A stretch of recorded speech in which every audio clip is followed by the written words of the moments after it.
O seguinte artigo de Jeffrey Sachs foi publicado no Common Dreams. Sachs é o presidente da Rede de Soluções para o Desenvolvimento Sustentável da ONU e atuou como conselheiro especial dos secretários-gerais da ONU Kofi Annan, Ban Ki-moon e Antônio Guterres.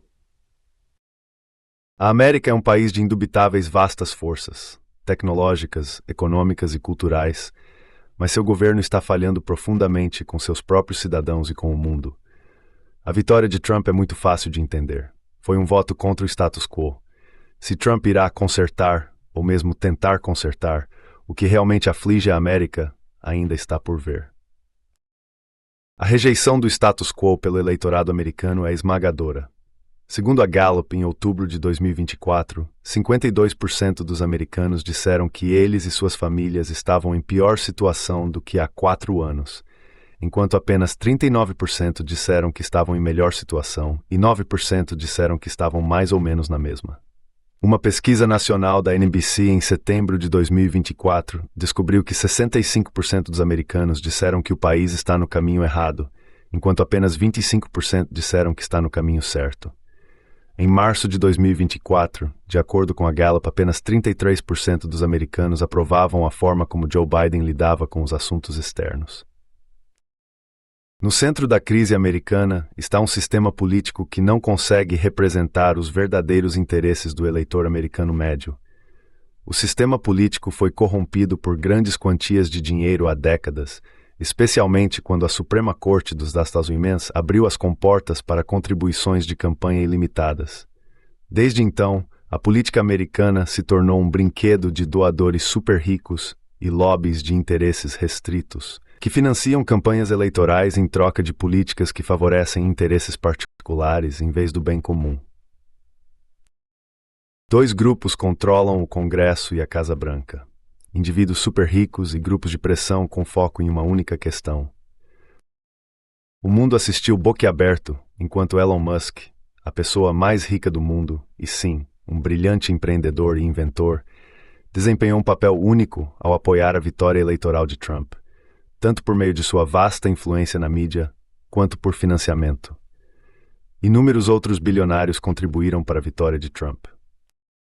Muitos, embora não todos, dos doadores super ricos buscam favores especiais do sistema político para suas empresas ou investimentos, e a maioria desses favores desejados será devidamente entregue pelo Congresso, pela Casa Branca e pelas agências reguladoras compostas pela nova administração. Muitos desses doadores também pressionam por uma entrega geral, mais cortes de impostos sobre a renda corporativa e ganhos de capital. Muitos doadores empresariais, eu acrescentaria rapidamente, estão francamente do lado da paz e cooperação com a China, o que é muito sensato tanto para os negócios quanto para a humanidade. Os líderes empresariais geralmente querem paz e rendimentos, enquanto ideólogos enlouquecidos querem hegemonia através da guerra. Haveria pouca diferença em tudo isso com uma vitória de Harris. Os democratas têm sua própria longa lista de super ricos que financiaram as campanhas presidenciais e congressionais do partido. Muitos desses doadores também teriam exigido e recebido favores especiais.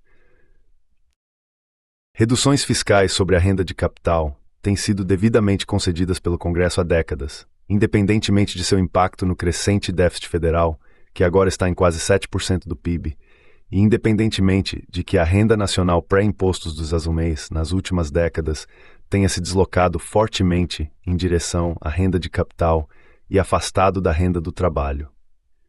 Conforme medido por um indicador básico, a participação da renda do trabalho no PIB diminuiu cerca de 7 pontos percentuais desde o final da Segunda Guerra Mundial. À medida que a renda se deslocou do trabalho para o capital, o mercado de ações e a superriqueza disparou, com a valorização geral do mercado de ações subindo de 50% do PIB em 1985 para 200% do PIB hoje. O segundo grupo com influência em Washington são os lobbies de uma única questão. Esses lobbies poderosos incluem o complexo militar industrial, Wall Street, as grandes petrolíferas, a indústria de armas, as grandes farmacêuticas, o agronegócio e o lobby de Israel. A política americana está bem organizada para atender a esses interesses especiais. Cada lobby compõe apoio de comitês específicos no Congresso, e de leite nacionais selecionados para ganhar controle sobre o dealing. Os retornos econômicos do lobby de interesses especiais são frequentemente enormes. 100 milhões de dólares em financiamento de campanha por um grupo de lobby podem resultar em 100 bilhões de dólares em despesas federais e ou isenções fiscais. Esta é a lição, por exemplo, do lobby de Israel, que gasta algumas centenas de milhões de dólares em contribuições de campanha e colhe dezenas de bilhões de dólares em apoio militar e econômico para Israel. Esses lobbies de interesses especiais não dependem nem se importam muito com a opinião pública. Pesquisas de opinião mostram regularmente que o público quer controle de armas, preços mais baixos de medicamentos, o fim dos resgates de Wall Street, energia renovável e paz na Ucrânia e no Oriente Médio. Em vez disso, os lobistas garantem que o Congresso e a Casa Branca proporcionem acesso contínuo e fácil a pistolas e armas de assalto, preços altíssimos de medicamentos, proteção a Wall Street, mais perfuração de petróleo e gás, armas para a Ucrânia e guerras em nome de Israel. Esses lobbies poderosos são conspirações alimentadas por dinheiro contra o bem comum. Lembre-se do famoso ditado de Adam Smith em A Riqueza das Nações. Pessoas do mesmo ofício raramente se encontram, mesmo para diversão e entretenimento, mas a conversa termina em uma conspiração contra o público ou em algum artifício para aumentar os preços. Os dois lobbies mais perigosos são o complexo militar industrial, como Eisenhower nos alertou famosamente em 1961, e o lobby de Israel, como detalhado em um novo livro fascinante do historiador Ilan Pappé. O perigo especial deles é que continuam a nos levar à guerra e mais perto do Armagedon nuclear. A recente decisão imprudente de Biden de permitir ataques de mísseis dos Estados Unidos no interior da Rússia, há muito defendida pelo complexo militar industrial, e tem um exemplo. O complexo militar industrial visa a dominância de espectro total dos Estados Unidos. Suas supostas soluções para os problemas mundiais são guerras e mais guerras, juntamente com operações secretas de mudança de regime, sanções econômicas dos Estados Unidos, guerras de informação dos Estados Unidos, revoluções coloridas lideradas pelo National Endowment for Democracy e intimidação na política externa. Estas, é claro, não têm sido soluções de forma alguma. Essas ações, em flagrante violação do direito internacional, aumentam a insegurança dos Estados Unidos. O complexo militar industrial arrastou a Ucrânia para uma guerra sem esperança com a Rússia ao prometer à Ucrânia a adesão à OTAN, apesar da fervorosa oposição da Rússia, e ao conspirar para derrubar o governo da Ucrânia em fevereiro de 2014, porque buscava a neutralidade em vez da adesão à OTAN. O complexo militar industrial está atualmente, inacreditavelmente, promovendo uma guerra iminente com a China. Isso, é claro, envolverá um enorme e lucrativo aumento de armas, o objetivo do MIC. No entanto, também ameaçará a Terceira Guerra Mundial ou uma derrota catastrófica dos Estados Unidos em outra guerra asiática. Enquanto o complexo militar industrial fomentou a ampliação da OTAN e conflitos com a Rússia e a China, o lobby de Israel fomentou as guerras em série dos Estados Unidos no Oriente Médio. Benjamin Netanyahu de Israel, mais do que qualquer presidente dos Estados Unidos, tem sido o principal promotor do apoio dos Estados Unidos a guerras desastrosas no Iraque, Líbano, Líbia, Somália, Sudão e Síria. O objetivo de Netanyahu é manter as terras que Israel conquistou na Guerra de 1967, criando o que é chamado de Grande Israel, e impedir a formação de um Estado palestino. Essa política expansionista, em contravenção ao direito internacional, deu origem a grupos militantes pró-palestinos como Hamas, o Hezbollah e os Houthis. A política de longa data de Netanyahu é que os Estados Unidos derrubem ou ajudem a derrubar os governos que apoiam esses grupos de resistência. Incrivelmente, os neocons de Washington e o lobby de Israel realmente uniram forças para executar o desastroso plano de Netanyahu para guerras em todo o Oriente Médio. Netanyahu foi um dos principais apoiadores da guerra no Iraque. O ex-sargento-mor chefe do comando da Força Aérea, Dennis Fritz, descreveu recentemente em detalhes o grande papel do lobby de Israel nessa guerra. Ilan Pappé fez o mesmo.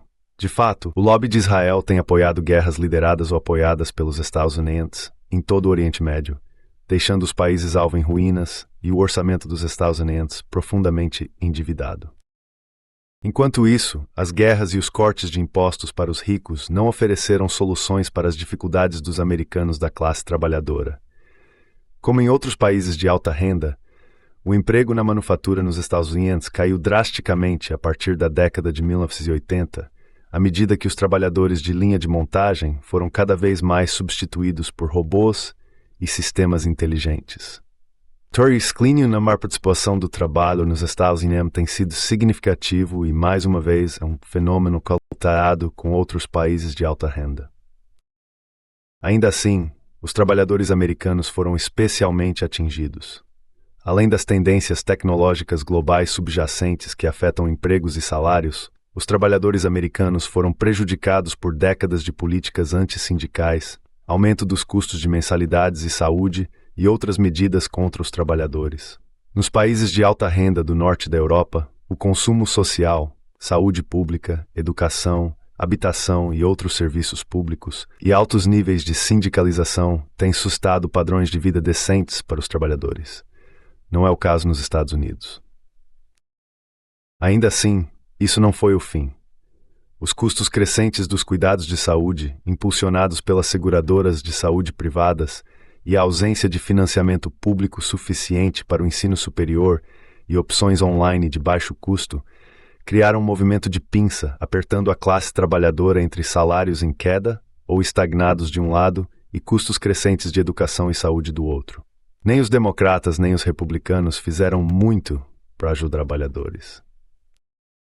A base de eleitores de Trump é a classe trabalhadora, mas sua base de doadores é composta pelos super ricos e pelos lobbies. Então, o que acontecerá a seguir? Mais do mesmo, guerras e cortes de impostos, ou algo novo e real para os eleitores? A suposta resposta de Trump é uma guerra comercial com a China e a deportação de trabalhadores estrangeiros ilegais, combinada com mais cortes de impostos para os ricos. Em outras palavras, em vez de enfrentar os desafios estruturais de garantir padrões de vida decentes para todos e enfrentar de forma direta o déficit orçamentário impressionante, as respostas de Trump na campanha e em seu primeiro mandato foram culpar a China e os migrantes pelos baixos salários da classe trabalhadora e pelos gastos excessivos que causam os déficits. Isso funcionou bem eleitoralmente em 2016 e 2024, mas não entregará os resultados prometidos para os trabalhadores a longo prazo. Os empregos na manufatura não retornarão em grande número da China, já que nunca foram em grande número para a China. Tampouco as deportações farão muito para elevar o padrão de vida dos americanos médios. Isso não quer dizer que soluções reais estejam faltando. Elas estão à vista de todos, se Trump optar por adotá-las, em vez de favorecer grupos de interesse especial e os interesses de classe de seus apoiadores. Se Trump escolher soluções reais, ele alcançaria um legado político notavelmente positivo por décadas. A primeira é enfrentar o complexo militar industrial. Trump pode acabar com a guerra na Ucrânia, dizendo ao presidente Putin e ao mundo que a OTAN nunca se expandirá para a Ucrânia.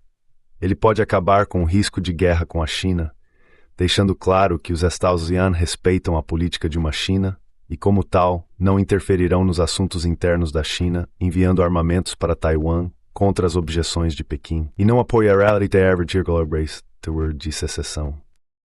O segundo é enfrentar o lobby de Israel dizendo a Netanyahu que os Estados Unidos não lutarão mais nas guerras de Israel e que Israel deve aceitar um Estado da Palestina vivendo em paz ao lado de Israel, conforme solicitado por toda a comunidade mundial.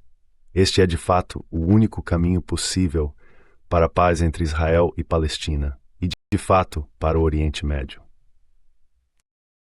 O terceiro é fechar o déficit orçamentário, em parte cortando gastos desnecessários, principalmente em guerras, centenas de bases militares no exterior sem utilidade e preços exorbitantes que o governo paga por medicamentos e saúde, e em parte aumentando as receitas do governo. Apenas aplicando as leis fiscais existentes e reprimindo a evasão fiscal ilegal, teriam sido arrecadados 625 bilhões em 2021, cerca de 2,6% do PIB. Mas deveria ser até arrecadado através da tributação dos rendimentos de capital em ascensão. A quarta é uma política de inovação, também conhecida como política industrial, que serve ao bem comum. Elon Musk e seus amigos do Vale do Silício tiveram sucesso em inovação além das expectativas mais otimistas. Todos os elogios ao Vale do Silício por nos trazer a era digital. A capacidade de inovação dos Estados Unidos é vasta e robusta, sendo a inveja do mundo. O desafio agora é inovação para quê? Musk está de olho em Marte e além. Cativante, mas há bilhões de pessoas na Terra que podem e devem ser ajudadas pela revolução digital aqui e agora. Um objetivo central da política industrial de Trump deve ser garantir que a inovação sirva ao bem comum, incluindo os pobres, a classe trabalhadora e o meio ambiente natural. Os objetivos da nossa nação precisam ir além da riqueza e dos sistemas de armas. Como Musk e seus colegas sabem melhor do que ninguém, as novas tecnologias de IA e digitais podem inaugurar uma era de energia de baixo custo e zero carbono. Assistência médica de baixo custo, educação superior de baixo custo, mobilidade elétrica de baixo custo e outras eficiências habilitadas por IA que podem elevar os padrões de vida reais de todos os trabalhadores. No processo, a inovação deve promover empregos sindicalizados de alta qualidade. Nere trabalho temporário fez para indistinguir-se despencar de testa de estabilidade. Trump e os republicanos resistiram a essas tecnologias no passado. Em seu primeiro mandato, Trump deixou a China assumir a liderança nessas tecnologias praticamente em todos os aspectos. Nosso objetivo não é parar as inovações da China, mas estimular as nossas próprias. De fato, como o Vale do Silício entende, enquanto Washington não, a China há muito tempo é e deve continuar sendo parceira dos Estados Unidos no ecossistema de inovação. As instalações de manufatura altamente eficientes e de baixo custo da China, como a Gigafactory da Tesla em Xangai, colocam as inovações do Vale do Silício em uso mundial, quando os Estados Unidos. Todos esses 4 passos estão ao alcance de Trump e justificariam seu triunfo eleitoral e garantiriam seu legado por décadas. Não estou esperando que Washington adote essas medidas diretas. A política americana está podre há muito tempo para um otimismo real nesse sentido, mas esses 4 passos são todos alcançáveis e beneficiariam grandemente não apenas os líderes de tecnologia e finanças que apoiaram a campanha de Trump, mas também a geração de trabalhadores e famílias desiludidos cujos votos colocaram Trump em the Uri Tranca.